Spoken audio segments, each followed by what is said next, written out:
गुरु ब्रह्मा गुरु विष्णु गुरुर्देवो महेश्वर गुरु साक्षात् परम ब्रह्म तस्मै श्री गुरुवे नमः। ओम नमो ब्रह्म दिव्यो ब्रह्म विद्या संप्रदाय कृतभ्यो वंश ऋषिभ्यो महद्भ्यो नमो गुरुभ्यः। सर्वपल्लवरहित प्रज्ञान घन प्रकृद्धो ब्रह्मेवामस्मि। ओम नारायणं पद्मं वसिष्ठं शक्तिं च तत्पुत्रं पराशरं च व्यासं शुकं गौड़पदं महान्तं गोविन्दमथास्य शिष्यं श्रीशङ्कराचार्यमथास्पत्पादं च हस्तामलकं च शिष्यं तं तोटकं वर्तिकानुसुगुरुसन्ततो मानतोऽस्मि।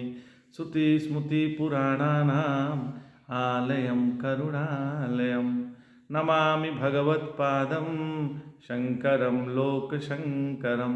शङ्करं शङ्कराचार्यं केशवं बादरायणं सूत्रभाष्यकृतो वन्दे भगवन्तो पुनः पुनः। ईश्वरो गुरुरात्मेति मूर्तिभेदविभागिने व्योमवप्ताय देहाय दक्षिणामूर्तये नमः। ओम श्री गुरुभ्यो नमः। ओम श्री परमात्मने नमः। हम लोग गीता के 11वें अध्याय का अध्ययन कर रहे हैं। नारायण अर्जुन कहते हैं, हे भगवान, मैं अब आपके विश्व रूप को देख रहा हूं। बिजली का विश्व रूप क्या है? ध्यान दीजिएगा, बिजली का विश्व रूप क्या है? तो ये जितने भी इलेक्ट्रॉनिक सामान हैं, चाहे बल्ब हो, चाहे टीवी हो, एसी हो, पंखा हो, फ्रिज हो, ये सभी के सभी बिजली से ही प्रकाशित हो रहे हैं, चल रहे हैं। चाहे भारत में हो, पाकिस्तान में हो, श्रीलंका में हो, अमेरिका में हो, चाहे कहीं पर भी हो, सब में एक ही बिजली प्रकट हो रही है। तो क्या ये बिजली, जो ये बिजली है, वो सभी देशों में एक साथ जुड़ी हुई है? तो नहीं, बिजली तत्व एक ही है। कारण कभी भी बिना कार्य के पहचाना नहीं जाता।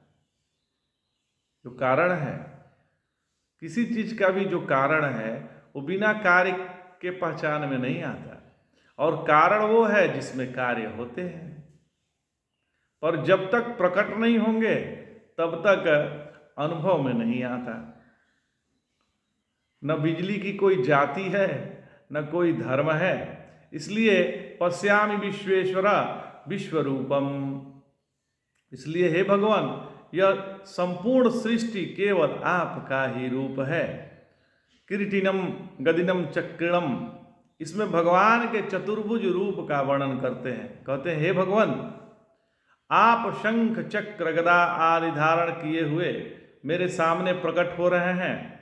आपको चारों तरफ तेज प्रकाश ही प्रकाश निकल रहा है। जो आपसे चारों तरफ तेज प्रकाश निकल रहा है। आपका यह दिव्य रूप देखना कठिन हो रहा है, क्योंकि आपसे अनेकों ज्वाला, अग्नि एवं सूर्य का प्रकाश निकलता है।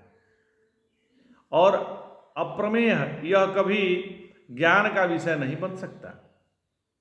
अप्रमेय का तात्पर्य है जो ज्ञान का विषय है। अब इससे क्या अनुभव हुआ? तो इस विश्व रूप को अर्जुन ने अपने से अन्य के रूप में नहीं पहचाना है। आगे अब 18वें श्लोक में कहते हैं, त्वम अक्षरम परमम वेदितव्यम तमस्य विश्वरस्य परम निधानम। जिसको संपूर्ण शास्त्रों में जानने योग्य जिसको कहा गया है, तो किसको जानने योग्य कहा गया है संपूर्ण शास्त्रों में? तो इस संपूर्ण विश्व में यदि कुछ जानने योग्य है महाराज, तो वह है अक्षर तत्व, जिसका कभी क्षरण नहीं होता है। हमें अनुसंधान किसका करना है? तो मैं का अनुसंधान करना है। यह मैं कौन है? इसलिए उसको आत्मविश्वास होता है, उसी को परमात्म विश्वास होता है। जिसको आत्मविश्वास नहीं है, उसको परमात्मा पे भी विश्वास नहीं है, क्योंकि आत्मा या परमात्मा कोई दो नहीं है, एक ही है। यह जो अक्षर तत्व है वही क्षर के रूप में प्रकट है, और वही अक्षर के रूप में भी प्रकट हो रहा है। यह निर्गुण है, निराकार है तत्व, यही वेद्य है, यही जानने योग्य है, यही अपने जीवन का परम लक्ष्य है महाराज। बाकी कोई चीज जाने या न जाने, लक्ष्य तो हमारा परमात्मा है। हमारे वेदांत में दो बातें होती हैं, एक तत्व प्रतिपादन और दूसरा उसको बताने के लिए उदाहरण। वेदांत में सबसे बढ़िया जो उदाहरण है वो सांप और रस्सी का है, सर्प और रज्जु। तो बिना सांप रस्सी के उदाहरण दिए बिना वेदांत पूरा नहीं होता। जब रस्सी को सांप समझकर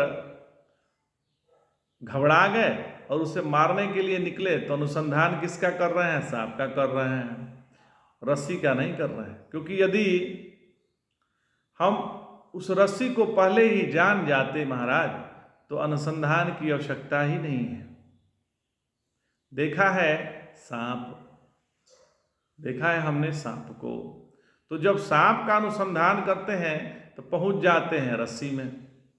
इसी प्रकार से जो हमने नाम रूप उपाधि धारण किया है का अनुसंधान करते हैं तो पहुंच जाते हैं परमात्मा।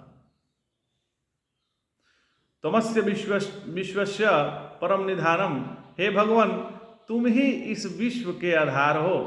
निर्गुण निराकार की जब हम बात करते हैं तो कार्य कारण के परे चले गए, लेकिन बिना कार्य के कारण का दर्शन होता नहीं है। यदि जगत सामने न हो तो भला भगवान के विषय में कौन सोचेगा महाराज।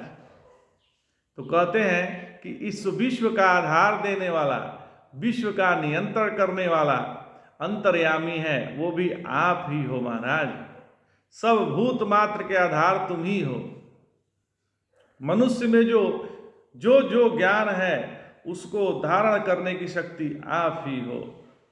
जैसे सभी आंखों से आप ही देखते हो, कानों से आप ही सुनते हो, तो ये भगवान का दूसरा रूप हो गया। पहला था निर्गुण निराकार और दूसरा हो गया सगुण निराकार। अंतर्यामी है इसलिए सगुण है, वह सबको धारण करता है, पर उसका कोई आकार नहीं है इसलिए निराकार है। त्वम अव्ययम शाश्वतम धर्म गोप्ता, हे भगवान आप ही इस शाश्वत धर्म की रक्षा करने वाले हैं। जब भगवान शाश्वत धर्म की रक्षा के लिए अवतार लेते हैं तो वह सगुण साकार रूप हो गया। और शास्त्रों के अनुसार परमात्मा का प्राकट्य 3 प्रकार का होता है, और 3 प्रकार के प्रभु को जिसने पहचान लिया उसी ने ठीक पहचाना है। पहले निर्गुण निराकार, फिर दूसरा सगुण निराकार और तीसरा सगुण साकार। जब परमात्मा का प्राकट्य मनुष्य के माध्यम से होता है तब उनको महात्मा कहते हैं। आज इतना ही। जय जय शंकर, हर हर शंकर।